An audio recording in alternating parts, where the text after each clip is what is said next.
अस्सलाम वालेकुम। आजकल सियासत में माहौल बहुत गर्म है। एक तो इमरान खान तैयारी कर रहे हैं कि किसी भी वक्त वो इस्लामाबाद की तरफ लॉन्ग मार्च लेकर आएंगे या धरना करेंगे, और साथ बहुत सारी ऑडियो लीक्स आ रही हैं।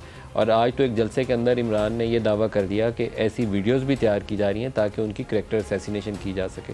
इसके ऊपर हुकूमत तहकीकात भी कर रही है, कमेटी बनी हुई है। लॉन्ग मार्च से कैसे निपटना है, ये अहम सवालात हैं जिसके लिए बात करने के लिए हमारे साथ मेहमान शख्सियत हैं राना सनाउल्लाह खान, वफाकी वज़ीर दाखिला। राना साहब, बहुत शुक्रिया आप हमारे साथ शामिल हो रहे हैं। कमेटी आप हेड कर रहे हैं ऑडियो लीक्स के ऊपर, क्या अभी तक की फाइंडिंग है? अभी तक की जो फाइंडिंग है इसमें एक प्रीलिमिनरी जो रिपोर्ट है वो डिस्कस हुई है।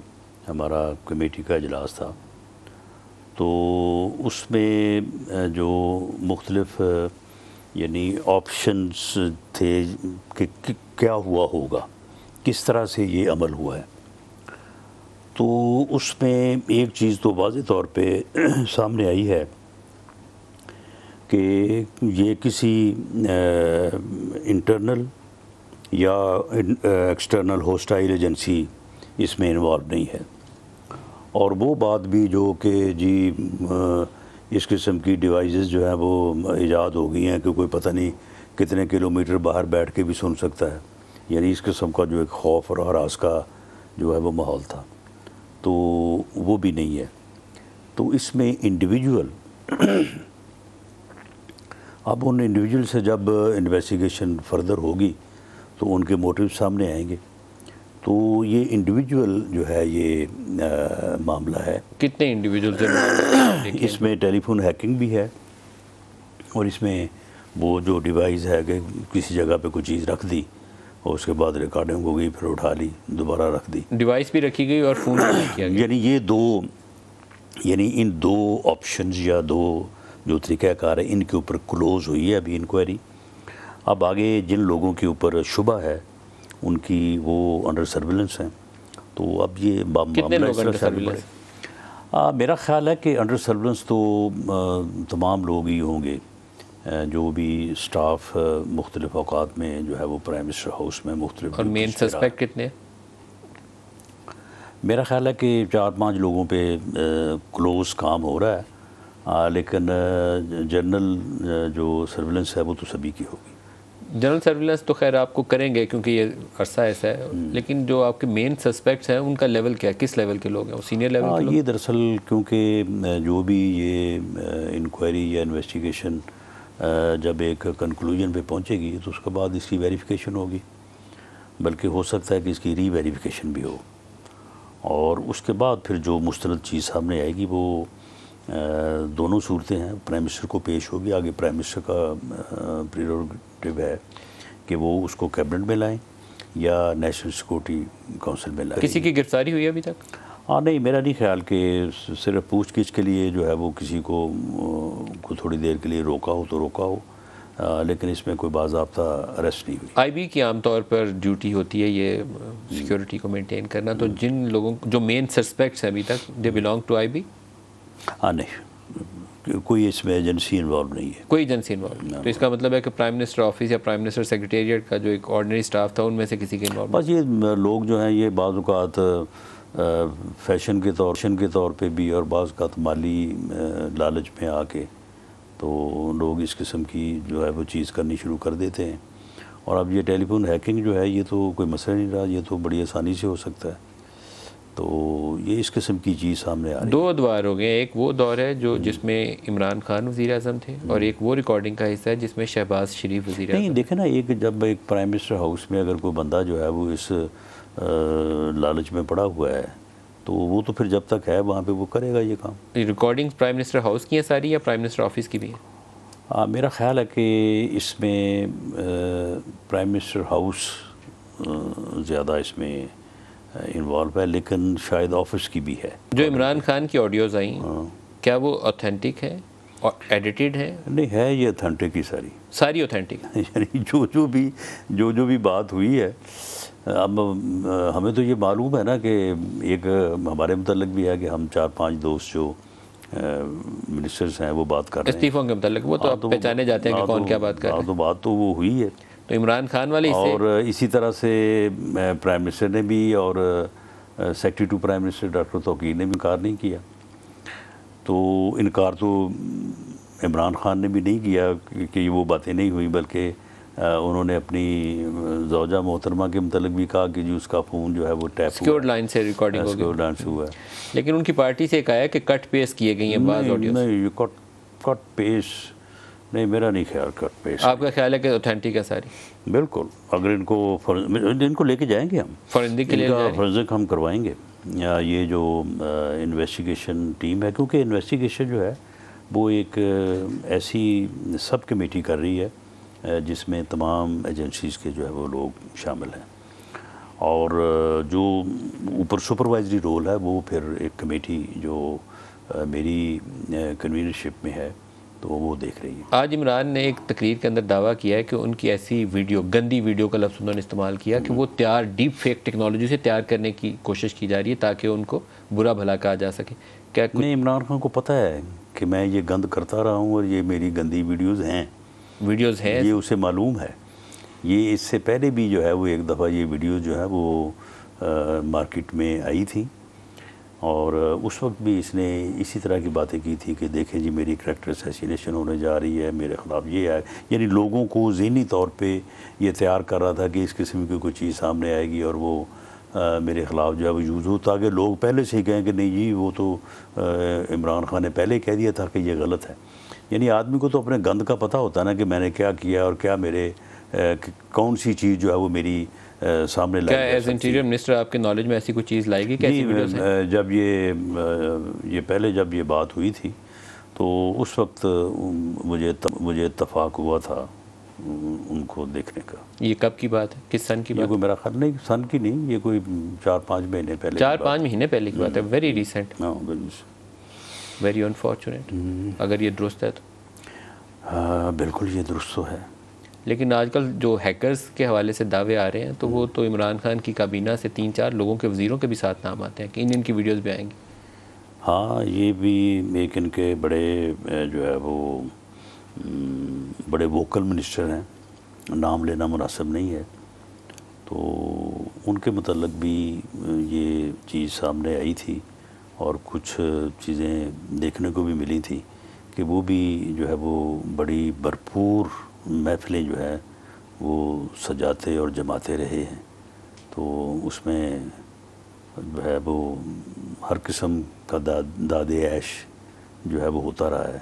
तो हो सकता है कि वो चीज़ें जो हैं वो किसी के पास रिकॉर्डिंग उस अंदाज़ की भी हो जिस अंदाज़ में जो है वो रिकॉर्ड नहीं होना चाहिए, या फिर जिसको आप ये कह सकते हैं कि इंतहाई नामुनासिब है।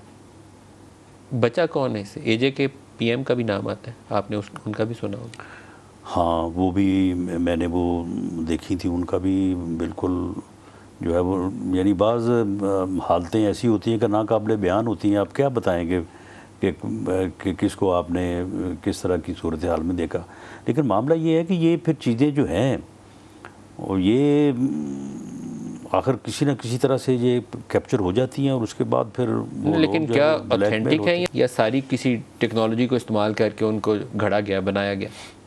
नहीं, मेरा नहीं ख्याल, घड़ा नहीं गया। इनकी लीगल वैल्यू क्या है? अगर ऐसी काबिल इतराज़ वीडियोस हो, क्या उनकी कोई लीगल वैल्यू होती? मेरा ख्याल है कि लीगल वैल्यू जो है यानी अगर आपने किसी को इस बुनियाद पे प्रोसिक्यूट करना है और प्रोसिक्यूट करके उसको सज़ा तक लेके जाना है तो मेरा ख्याल है कि काफ़ी मुश्किल है। हाँ, उसकी वजह यह है कि सुप्रीम कोर्ट ने जो एक वीडियो केस जो जज अरशद मलिक वाला हुआ तो उसने सुप्रीम कोर्ट ने कोई यानी 4-5 स्टैंडर्ड्स मुकर्रर कर दिए थे कि आप इस किस्म की किसी वीडियो को साबित करने के लिए जो है ना ये चीज़ें जो है ना ये होनी चाहिए। तो मेरा ख्याल है कि वो मेयार जो है जिस मेयार के ऊपर जाके कन्विक्शन हो सकती है, प्रोसिक्यूशन तो खैर हो ही सकती है, प्रोसिक्यूशन में तो कोई नहीं है, लेकिन जिस मेयार पे जाके कन्विक्शन हो सकती है वो मेरा ख्याल है काफ़ी मुश्किल है। राना साहब, पोलिटिकली मोटिवेटेड नहीं लगती, ये टारगेटेड लगती है कैंपेन। पहले वो मरियम और शहबाज शरीफ वाली थी, वो बड़ा क्लियरली लग रहा था कि वो शरीफ फैमिली का जो टिपिकल स्टाइल है वो वाला था कि उसका सन इन लॉ है, उसके लिए एक फेवर लेने की कोशिश की जा रही। फिर वो हिस्सा निकला है तो साथ ही फिर जवाब में इमरान के ऊपर आ गया। तो लगता यह है कि सियासी बुनियादों के ऊपर टारगेटेड तरीके से एक दूसरे के ऊपर चीज़ें। देखिए, मेरा ख्याल है कि जिन लोगों के पास ये चीज़ें थीं, यानी हाइटी जो भी चीज़ आपके पास मटेरियल होता है, तो उसमें से जो चीज़ बेहतर से बेहतर या अपने नुक्ता नज़र से तो उसके मुताबिक उनको वो नज़र आई तो उन्होंने उसको चला दिया। उसके बाद फिर इनकी ये दो ऑडियो जो है, गुफ्तगू जो है वो सामने आ गई। तो मामला ये है कि इसमें जो है ये चीज़ें जो हैं ये जहाँ तक इस बात का ताल्लुक़ है कि जिसने ये किया है उसका अमल जो है वो कानूनी तौर पे जो है वो तकाज़े पूरे करता है या नहीं करता, ये भी एक क्वेश्चन है। सर, जो प्राइवेसी है किसी की, उसका बेड़ा गर्क करना, ये तो बजाते खुद गैर कानूनी काम है। ये बिल्कुल किसी की प्राइवेसी में मुखल होना गैर कानूनी अमल है, लेकिन प्राइवेसी में किसी का किसी गैर अखलाकी हरकत का मुर्तकब होना, किसी जुर्म का मुर्तकब होना, कौम के साथ फ्रॉड का मुंतखब होना, कौम के ख़िलाफ़ कोई ऐसा बयानिया बनाना कि जनाब पूरी कौम जो है ये ग़ुलाम हो गई है, और उसके बाद ग़ुलामी का जो है वो हकीकी आज़ादी की जदोजहद करने का जो है वो फ्रॉड के साथ प्रोग्राम बनाना, ये भी बहुत बड़ा जुर्म है। अगर ये दोनों चीज़ें साबित होती हैं तो ठीक है, जिसका जो जुर्म है वो उसकी वो जवाबदेही करे। जिसने ये पूरी कौम के साथ फ्रॉड किया है वो उसका जवाब दे, जिसने वीडियो जो है वो गैर कानूनी तौर पे ली है या बनाई है वो उसका जवाब दे। ये साइफ़र और इमरान की साइफ़र से रिलेटेड ऑडियोज़ ये किसी स्टेज के ऊपर आप अभी करें या ना करें, लेकिन ये किसी स्टेज के ऊपर किसी सुप्रीम कोर्ट के कमीशन के सामने ये मामला जाएगा, क्योंकि ये बहुत कंट्रोवर्शियल मुतनाज़ा एक कमीशन के सामने भले चला जाए, उसकी जो है वो क्या कहते हैं फॉरेंसिक ऑडिट जो है वो हो जाना चाहिए।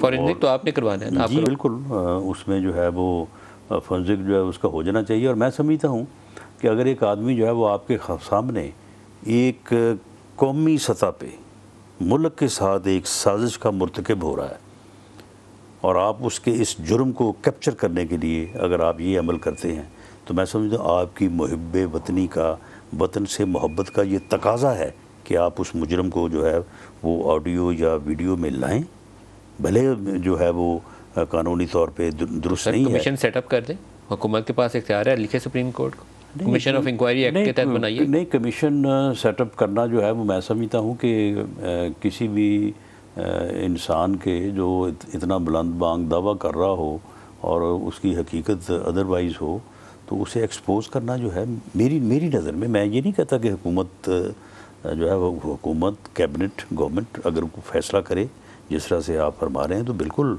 मैं उस फैसले के भी साथ हूँ, लेकिन मैं ज़ाती तौर पे ये समझता हूँ कि किसी पॉलिटिशियन का जो ख़ुद को कहता है कि मैंने कौम को लीड करना है, मैं कौम का लीडर हूँ, उसको एक्सपोज़ करना जो है ज़्यादा ज़रूरी है बनस्बत उसको गिरफ़्तार करने या उसको प्रोसिक्यूट करने। सर FIR एक दर्ज हुई है, FIA ने की है, उनके फॉरेन फंडिंग जो अबराज से उनको पैसा है कोई $2.12 मिलियन की रकम भी आइडेंटिफाई की गई 6-10 को इसी महीने चंद दिन पहले हुई है। इमरान खान के ऊपर भी हुई और उनकी पार्टी के दीगर लोगों के। क्या तरीकाकार होगा, क्या आप तलब करेंगे FIA में उनको? जी बिल्कुल, FIR पहले FIA का तरीकाकार है कि वो इंक्वायरी करते हैं, एक यानी प्रेमा अफशाई जो है वो प्रीलिमिनरी, वो इंक्वायरी के बाद फिर केस रजिस्टर्ड होता है, उसके बाद फिर इनको पूरा मौका दिया जाएगा कि अपना मौक़िफ़ जो है वो सामने लाएं। और अगर वो तसल्ली बख्श नहीं होता तो फिर तसल्ली बख्श नहीं होता तो उनको अरेस्ट किया जा सकता है। अरेस्ट किया जा सकता है? जी बिल्कुल, बशमूल इमरान खान। जी बिल्कुल, इमरान खान, देखिए इमरान खान के जो करतूत सामने आ रहे हैं उसके बयानिए के हवाले से भी, उसकी सियासत के हवाले से भी, उसके मौक़िफ़ के हवाले से भी, और उसका जो अपने उसके अमाल हैं।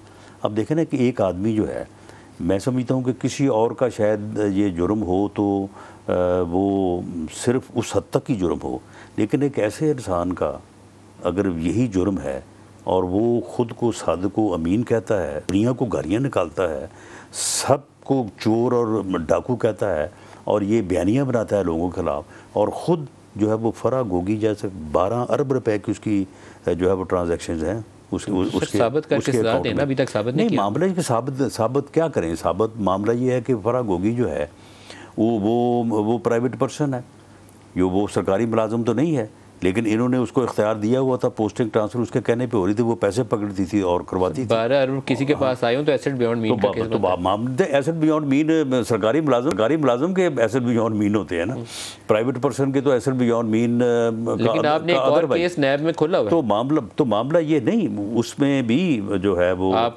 पीटीआई के मिनिस्टर्स को तलब कर रहे हैं उसके जी, उसमें जो है वो 190 मिलियन पाउंड वाले केस उसमें, हाँ वो 190 वो और है। तो इसमें मामला ये है कि अब जो है वो 12 बिलियन की उसका क्या कारोबार था जी, कहाँ से उसने ले लिया, किधर है और वो अपना जो उसकी बैंक है ना, पैसे तो सारे बाहर लेके गए हैं, वो बाहर ले जाना तो मनी लॉन्ड्रिंग में खुद भी बाहर दौड़ गई है वो बाहर ले जाने का, और सबसे पहले इसने उसको दौड़ाया है। और आपको पता है कि उसका जो है वो अंदराज था प्राइम मिनिस्टर हाउस में एज के वो मेंबर ऑफ फैमिली है सर, उसकी आते जाते कोई वहाँ पे रोक ठोक नहीं थी, कोई चेकिंग नहीं थी। सर प्रोसीड्स ऑफ करप्शन को इस तरीके से अगर बाहर ले जाया गया तो ये तो मनी लॉन्ड्रिंग में आ जाएगा, मनी लॉन्ड्रिंग में भी आ जाएगा, करप्शन में भी आ जाएगा। और इसमें तहकीक बताइए ना आपकी, इसमें ये तो अभी ज़ुबानी दावे हैं या तो नहीं ज़ुबानी दावे नहीं है, ये हकीकी दावे हैं, ये बिल्कुल जो है ये रोज़े रोशन की तरह यहाँ है, बच्चा यानी एक एक बंदा जो है वो पूरे पंजाब में इस बात का गवाह है कि लोगों से 2-2, 4-4 करोड़ रुपया लेके लोगों को डीजी FTA डीजी जो है वो मुख्तलिफ जो है वो डिपार्टमेंट्स के डिप्टी कमिश्नर CPO, यानी इस तरह से जो है वो यानी करप्शन की इतनी यानी घटियापन। और वो कौन करता था, जो प्राइम मिनिस्टर हाउस में जो बैठी थी, जो इनकी फ्रंट मैन थी, जो इनकी ज़ौजा मोहतरमा की फ्रंट मैन थी। अब देखें कि इस किस्म का बंदा जो है वो पूरी दुनिया को घरियाँ निकाले, पूरी दुनिया को डाकू और चोर कहे और अपने उसके करतूत और अपना उसका अमल ये हो, तो फिर ये किस कदर जो है ये घिनौना जुर्म बनता है। और इसको फिर एक्सपोज़ किया जाना चाहिए। मैं समझता हूँ कि इसका एक्सपोज़ करना फर्स्ट पहली प्रायोरिटी होनी चाहिए, उसके बाद फिर प्रोसिक्यूशन है, फिर केस है, फिर जो है वो राना साहब हमें बड़ा तगड़ा केस लगता था 190 मिलियन पाउंड जो बरतानिया ने पकड़ के नेशनल क्राइम एजेंसी ने पाकिस्तान को दिए, कि पाकिस्तानी टैक्स पेयर्स का पाकिस्तान को दिए, और वो सुप्रीम कोर्ट में नहीं। आप मुझे ये बताएं कि अब इसमें कोई शक है, वो किधर है पैसा? नहीं सुन लेना, पैसा तो उधर सुप्रीम कोर्ट के अकाउंट में है, सुप्रीम कोर्ट से वापस हाँ। वो तो पाकिस्तान का पैसा है। उसमें देखे ना, उसमें जो है वो बहुत सारी चीज़ें जो हैं उसमें एक गैर मुल्क की एजेंसी इन्वॉल्व है, उसके बाद वहाँ पे एक कोर्ट है, वहाँ पे इन्वॉल्व है, कोर्ट सेटलमेंट किया है इन्होंने। कोर्ट सेटलमेंट में पाकिस्तान को पैसा दिया गया था ना, रियाज मलिक को नहीं था दिया गया। लेकिन अकाउंट जो दिया वहाँ पे, यहाँ पे कैबिनेट की अप्रूवल है, कैबिनेट के बिहार पे शहजाद अकबर ने जाके वहाँ पे बयान दिया है कि जी हाँ ठीक है जी, हम पैसे वसूल कर रहे हैं, ये हमारा अकाउंट है गवर्नमेंट का, ये आप उसमें पैसे भेज दें। वो अकाउंट जो है वो सुप्रीम कोर्ट का है, पैसे आगे सेटल हो गए मलिक रियाज की लायबिलिटी के अगेंस्ट। तो मामला ये है कि ये चीज़ें जो हैं, तो उसके ऊपर इसका मतलब है कोई केस नहीं है। नैब वाले तलब तो कर रहे हैं ना उन महीनों को, लेकिन इसका मतलब केस नहीं बनेगा। नैब वाले तलब कर रहे हैं, केस भी बनेगा, लेकिन ये केस ये आप ये सुबह FIR दें और अपना अगले दिन जो है वो चलान अदालत में जो है वो भेज दें। इसमें ये यहाँ से लेके तो जो है वो UK तक एक पूरा एक जो है वो, और फिर वहाँ पे कोर्ट के आउट ऑफ कोर्ट सेटलमेंट है, फिर यहाँ पे आके जो है वो 40-50 अरब रुपया जो दिया गया है, कैबिनेट का उसके एवज फेवर क्या ली गई? मतलब ये तो इंतजाम तो तब है ना कि फेवर रिटर्न में फेवर लिया। रिटायरमेंट फेवर तो जो है वो सीधी है, जो कादर ट्रस्ट है 450 जिसके ट्रस्टी जो हैं वो अपना इमरान खान साहब हैं और उनकी ज़ौजा मोहतरमा है और फरा गोगी है। ये तकरीबन 5-6 अरब रुपए की प्रॉपर्टी इनके नाम हुई है। 40-50 अरब दे के 4-5 अरब, हाँ बिल्कुल सस्ता सौदा। 5 लेके 50 का टीका जो है वो कौम को लगा दिया, और फिर सादक और अमीन है। राना साहब ये गुफ्तगू जारी रहेगी, एक वक्फा ले लें जी, हमारे साथ रहिएगा।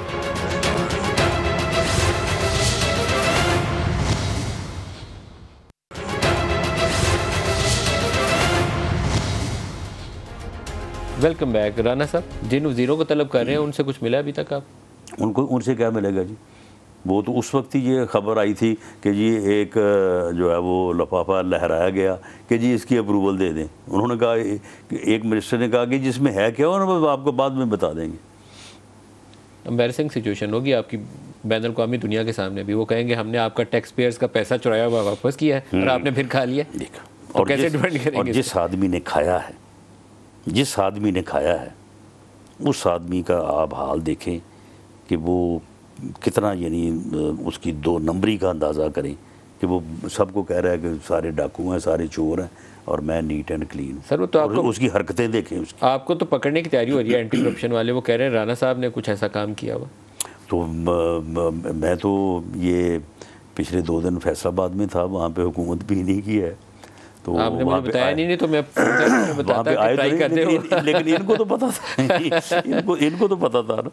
तो वो सिर्फ ड्रामा है वो, यानी वो आप मुझे बताएं कि 4 साल पुराना की उसकी इंक्वायरी अब याद आई इनको। वो केस है 2017 का, वो है 3/10/2019 का, 2019। और उसके बाद वो इन्वेस्टिगेशन हो के दाखिल दफ्तर हो चुका है और उसको लीगली रिवाइव ही नहीं किया जा सकता। उसको इन्होंने फ्रॉडुलेंटली जालसाजी से रिकॉर्ड को टेम्पर करके जो है इन्होंने उसको दोबारा इन्वेस्टिगेशन में ला के और अदालत को मिसलीड करके इन्होंने जो है वो वारंट हासिल किया है। हमने अदालत को अप्रोच किया है और हम वो सारी जो हक़ाइक़ हैं वो अदालत के सामने रख रहे हैं। सर ये जो केस आपल है ये मेरे ख्याल में बराह रास्त मुंसलिक है लॉन्ग मार्च की तैयारी से, क्योंकि आप एज इंटीरियर मिनिस्टर पूरा जोर लगाएंगे। आज आपने मीटिंग भी की है आईजी से और चीफ सेक्रेटरी से, आपको इनका जम्मे गफीर इधर ना पहुंचे तो उन्होंने कहा राणा साहब ने पहले अंदर करो कामी में कहो। नहीं, मेरा नहीं ख्याल कि अगर उनका ऐसा कोई प्रोग्राम होता तो फिर जो है ना वो इस किस्म का शोर शराबा करने की ज़रूरत नहीं थी। अपनी तरफ से उन्होंने डराने की कोशिश की है जो कि उनको उल्टी पड़ेगी। अगर किसी को गिरफ्तार करना हो तो वो तो फिर खामोशी से किया जाता है, शोर डाल के तो नहीं किया जाता। आईजी ने आज आपको यकीन दहानी कराई है ताबन? जी, मैंने बड़ा 2 टोक उनको तमाम चीफ सेक्रेटरी साहबान को और आईजी साहबान को ये कहा है कि आप स्टेट के मुलाजिम हैं, स्टेट की रिस्पॉन्सिबिलिटी जो है आपने कॉन्स्टिट्यूशन को और आपने लॉ को ओबे करना है और उसके तहत आपकी ये ज़िम्मेदारी है कि आप इस किस्म का कोई हमला अगर फेडरेशन पे होता है तो उसमें आपका जो किरदार है आपको वो किरदार जो है वो अदा करना चाहिए।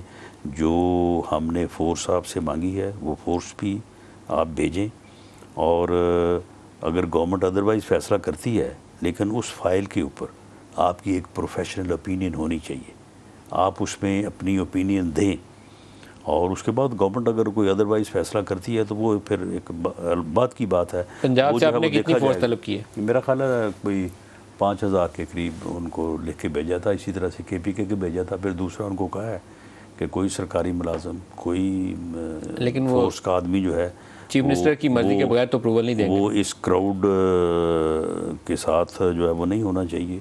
अगर ऐसा होगा तो फिर आप इसके ज़िम्मेदार होंगे। आपको अंदेशा है कि वो पुलिस फोर्स के भी साथ? जी, पिछली दफ़ा थे KPK से जो लोग आए थे उनमें पुलिस के लोग भी उनके साथ थे, असला भी था, टीयर गैस का सामान भी था। तो ये वो तमाम जो हमारी इंटेलिजेंस रिपोर्ट्स थी वो आज उनके साथ मैंने शेयर की हैं। क्या सर आई है सर कि ये वीकेंड तक ये किसी वक्त कॉल आ सकती है और उसके बाद हफ्ते 10 दिन में वो इस्लामाबाद की तरफ कूच करेंगे, इससे ज़्यादा वो अफोर्ड नहीं कर सकते डिले करना? हाँ, मेरा ख्याल है कि उनके लिए यही 10-12 दिन हैं, इन्हीं में जो है वो उन्हें जो है वो कोई हासिल करने की ज़रूरत है। ये धरना लॉन्ग मार्च कितना ज़्यादा जुड़ा हुआ है नए आर्मी चीफ की तैनाती की तारीख के साथ? नहीं, इसके अलावा और कोई बात है ही नहीं। इसके अलावा और कोई बात नहीं, एक ही पर्पज़ है। एक ही पर्पज़ उधर से आप तैनाती इलेक्शन देखें ना, उसके पर्पज़ 2 हैं, 2 बातें उसने की हैं। एक उसने कहा ये इलेक्शन करवाएं, फिर उसके बाद खुद ही उसने कहा कि जी आप अगले इलेक्शन तक 5-6 माह के लिए आर्मी चीफ की तैनाती जो है उसको डिले कर दें और एक्सटेंशन कर दें। मीनिंग देयर बाई कि उसे खुद मालूम है कि 6 माह तक इलेक्शन नहीं हो सकते, वो खुद ये चाहता है कि 6 माह तक इलेक्शन ना करवाएं, लेकिन ये तैनाती जो है इसको भी आप डिले कर दें। तो फिर मामला तो यही हुआ ना, फिर दूसरा मामला तो ना हुआ। मार्च अप्रैल से पहले तो सैलाबों वाली सूरत हाल है सामने सबके। हाँ, मार्च अप्रैल से पहले तो इलेक्शन का नहीं बन नहीं सकता, तो अर्लीस्ट पॉसिबल अर्लीस्ट पॉसिबल जो है वो यानी अप्रैल के बाद ही बनता है। तो अप्रैल के बाद अगर मई जून में होते हैं तो मई जून में और अगस्त में फ़र्क क्या है? तो आर्मी चीफ एक महीने का फ़र्क है ना। आर्मी चीफ की तैनाती कर गुजरे, फिर आप धरने का जरूर इंतजार कर रहे हैं? नहीं, तो बिल्कुल आर्मी चीफ की तैनाती जो है वो हुकूमत जो आईनी तरीक़ाकार उसके मुताबिक करेगी। और उसमें अब टाइम जो है इसमें अब 1-1.5 महीना पहले करना बिल्कुल रवायत है, पहले हो जाता बिल्कुल है, नॉमिनेट हो जाता है। बिल्कुल 1 महीना या इवन बाज़ केसेस में 3 महीने विदिन 2 months टाइम या विदिन 1 month टाइम ये हो जाता है। तो आपके ख्याल में अब किसी भी वक्त ये नॉमिनेशन हो सकती? मेरा ख्याल है कि होनी चाहिए। जनरल बाजवा की तरफ से अब क्लियर है कि वो रिटायर हो रहे हैं ड्यू डेट के ऊपर, वो एक्सटेंशन वाली तो कोई ऑप्शन नहीं है? मेरा ख्याल है कि DGISPR की जो एक बड़ी ही वाज़े जो है वो लाइन थी जो उन्होंने बयान दिया था से कुछ तकरीबन 4 माह पहले, तो वो ऐसा हो नहीं सकता कि DGISPR जो है वो चीफ ऑफ आर्मी स्टाफ से पूछे बगैर इतनी दो टोक और वाज़े बात करे। बिल्कुल, वो ज़ाती राय नहीं, वो फौज के तर्जमान के तौर पर बयान दिया गया। तो उस वक्त भी ये वाज़े किया था और अब जो वहाँ पे वाशिंगटन में बात हुई है उससे भी बात वाज़े हो गई है। तो इसलिए मेरा नहीं ख्याल कि अब इसमें कोई किसी किस्म की भी कोई अवाम। राना साहब, हमारी सियासी तारीख में इस्टेब्लिशमेंट का सियासी मामलात के अंदर अजीबोगरीब सा रोल रहा है माजी के अंदर। तो ये जो धरने वाली पॉलिटिक्स है इसमें भी अगर तो इस्टेब्लिशमेंट पावरफुली खड़ी रहे, तगड़ी होकर जम के खड़ी रहे कि नहीं इस्लामाबाद को कब्ज़ा भी नहीं होने देना, यलगार भी नहीं होने देनी, राहें भी नहीं बंद होने देनी, तो कोई धरना लॉन्ग मार्च कामयाब नहीं हो सकता। लेकिन अगर वो रास्ता ओपन करना चाहे तो फिर उनको रोक भी कोई नहीं सकता। देखिए, इसमें जो है वो गवर्नमेंट तो भरपूर तरीके से जो है वो हमारी जो सिविल फोर्सेस हैं उसमें FC है, उसमें सिंध पुलिस है, उसमें इस्लामाबाद पुलिस है। हमने तो अपने तई पूरा इनका इंतज़ाम किया हुआ है इनको भरपूर तरीके से ताकत से रोकने का। अब रही बात दूसरे बाकी अदारों की या सेगमेंट ऑफ सोसाइटी की, आप मुझे बताएं कि क्या ये कल्चर जो है अगर ये अपना लिया जाए कि जी मसल्ला जथा को लेके आए और आके अपनी मर्ज़ी से जो है वो अपनी टर्म्स को डिक्टेट करे और गवर्नमेंट को जो है वो ख़त्म कर दे, तो क्या ये इस मुल्क का मुस्तकबिल हो सकता है? ये रियासत इस तरह से कायम रह सकती है? अगर ये ऐसे हो जाता है तो क्या ये आखिरी बार होगा? नहीं, ये फिर बार बार होगा। फिर अगर मिसाल के तौर पे ये इस तरीके से हमें निकालता है आके, तो फिर हम जाके इलेक्शन की तैयारी तो न करेंगे, हम भी फिर जथे की तैयारी करेंगे। 2014 और बाद वाला वो हमारे सामने मामला, तो अभी आप सोचते हैं कि एस्टेब्लिशमेंट फुली बैक करेगी आपको इस मामले में, लॉ एंड ऑर्डर सिचुएशन को? मैं समझता हूँ कि बैक करनी चाहिए। मैं समझता हूँ कि हर मुहिब्बे वतन पाकिस्तानी को इस कल्चर को नो कहना चाहिए और गवर्नमेंट का जो है वो साथ देना चाहिए और इस फितने और फसाद पे मबनी जो स्ट्रेटजी है इसके सामने दीवार बनना चाहिए। वरना अगर ये चीज़ कामयाब होती है तो फिर कोई ज़रूरत नहीं है पार्लियामेंट हाउस की, ये सुप्रीम कोर्ट की भी कोई ज़रूरत नहीं है, हाई कोर्ट की भी कोई ज़रूरत नहीं है। तो फिर तो बस ठीक है, जथा जिसके पास तगड़ा जथा होगा वो हुकूमत करेगा, दूसरा जो है वो घर जाएगा। क्या इस बात का इम्कान मौजूद है कि इमरान खान को डी चौक पहुंचने की कोशिश करें या ऐसी सूरत हाल पैदा हो और इमरान खान को आप कहें कि गिरफ्तार, ऐसा भी सोच है? नहीं, देखें, अगर वो किसी जथे की जो है वो क़यादत करके आता है और उस जथे के ऊपर हमें जो है वो ऑपरेशन करना पड़ता है, तो हमारी ये कोशिश होगी कि उस ऑपरेशन को शुरू करते ही या शुरू करने से पहले इसको गिरफ़्तार किया जाए। तो it's going to be very important decision कि आप ये फ़ैसला लेते हैं, क्योंकि अगर उनकी फॉलोइंग बड़ी तगड़ी हो तो ऐसे मौके पे गिरफ्तारी नहीं हो सकती। नहीं, जब कोई एक जथा जो है वो जब बढ़ेगा इस तरफ और उसके ऊपर जो है वो फोर्सेज जो हैं उसके ऊपर अपनी फोर्स अप्लाई करेंगी, तो उसके बाद जो है वो जब तक जो उस जथे को लीड कर रहे होंगे उनको अगर गिरफ्तार नहीं करेंगे तो उनको डिस्पर्स कैसे करेंगे? राना साहब, ये गुफ्तगू जारी रहेगी, एक वक्फा ले लेंगे, हमारे साथ रहिएगा।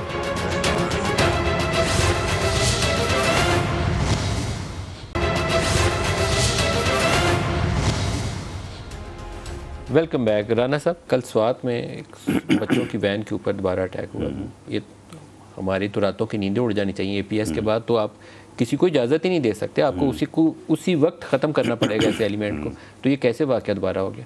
देखें, इसमें कुछ लोग जो है वो वापस आए हैं और उन लोगों ने आके ये अमन व अमान की सूरत हाल पैदा की है। लेकिन ये अमन व अमान की जो सूरत हाल उन्होंने पैदा की है, ये कोई ऐसी सूरत हाल नहीं है कि अगर हमारी फोर्सेस ने या हमारी मसल्ह अफवाज ने इस सूरत हाल को की करेक्शन करने की कोशिश की तो वो इतने ताकतवर नहीं है, या इतनी को खौफ वाली बात नहीं है कि जी वो पता नहीं क्या होगा। वो बिल्कुल हमारी अफवाज में इतनी सलाहियत ताकत है कि उनको बिल्कुल वाश आउट किया जा सकता है। लेकिन मामला ये है कि जो वहाँ पे इस वक्त सिविल गवर्नमेंट है या जो KPK गवर्नमेंट है, उसका मेरा ख्याल ध्यान ही नहीं है इस तरफ। उनको इस बात का ख्याल ही नहीं है कि यानी ना सिर्फ ये कि वो इस सूरत हाल को जो पिछले 2-3 माह से पैदा हो रही है और गंभीर हो रही है, उसके ऊपर कभी उन्होंने बात ही नहीं की, कभी उन्होंने कोई बयान ही नहीं दिया, कोई एक्शन ही नहीं किया। राना साहब, लेकिन अनयूजुअल नहीं है, हमने खारदार तार लगाई, बॉर्डर को फेंस किया और उसके ऊपर लोगों ने अपनी जानें भी दी, पैसा भी रियासत पाकिस्तान का लगा, तो उसके बाद तो फुल प्रूफ होना चाहिए था, लोग वापस आ गए। नहीं देखें, उसमें ये है ना कि अफ़गानिस्तान के साथ आपका चमन बॉर्डर है, तोरखम है, वहाँ से तो हज़ारों लोग रोज़ आते हैं जाते हैं, और कुछ कबाइल ऐसे भी हैं, उधर भी हैं, इधर भी हैं, तो वहाँ से कुछ लोगों का आ जाना कोई इतनी बड़ी बात नहीं है।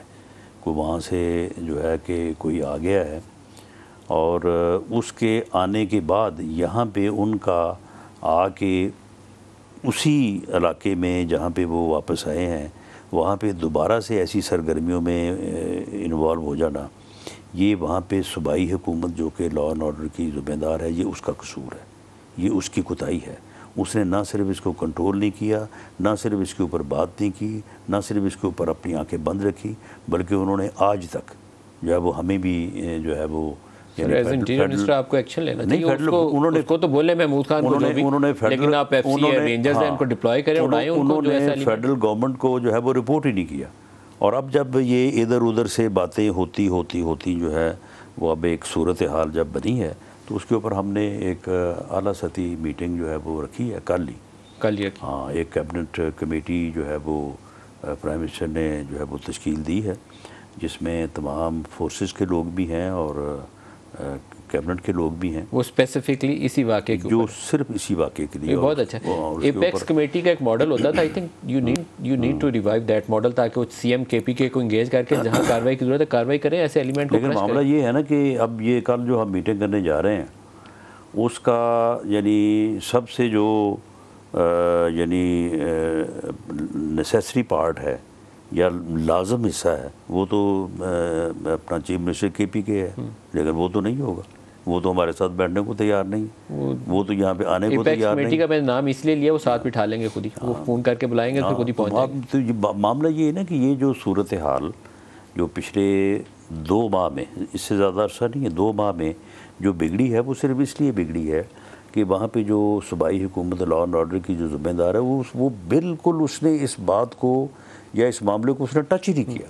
सर बिल्कुल एंड पे आगे में मुझे तो लगा अच्छा फैसला, वक्त पे इंतखाबात होंगे, क्योंकि ये इंतखाबात वक्त पे होना पाकिस्तान के लिए गुड न्यूज़ रहना चाहिए। उन्होंने 16 का भी इलेक्शन बरकरार रखा है, सिर्फ कुरम के अलावा मेरे बाकी सारों की। देखें, उसमें ये है कि उसमें जो है वो जो रेंजर्स की और मसल्ह अफवाज की डिप्लॉयमेंट का मामला था, उसमें जो उनकी रिजर्वेशन थी, वो रिजर्वेशन के साथ हमने लेटर जो है वो इलेक्शन कमीशन को लिख दिया था।